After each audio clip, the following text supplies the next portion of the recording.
तीन भुजाओं की आकृति को हम त्रिभुज कहते हैं।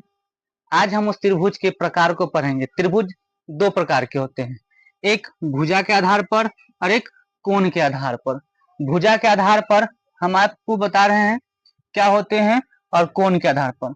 भुजा के आधार पर भी तीन प्रकार के होते हैं, तीन प्रकार के, और कोण के आधार पर भी तीन प्रकार के त्रिभुज होते हैं।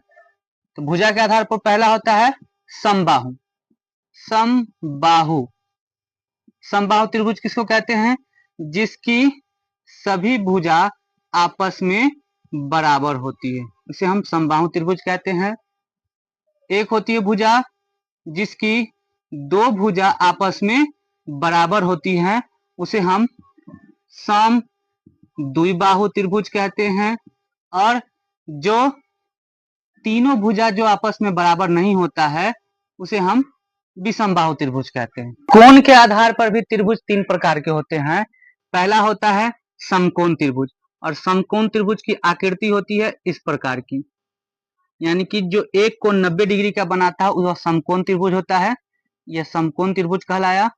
एक होता है न्यून कोण, यानी कि जो 90 डिग्री से छोटा कम होता है उसे हम न्यून कोण कहते हैं, न्यून कोण बनाया। और एक होता है अधिक कोण, अधिक कोण जो 180 डिग्री से कम होता है या 180 डिग्री होता है, उसे हम अधिक कोण कहते हैं, अधिक कोण कहते हैं।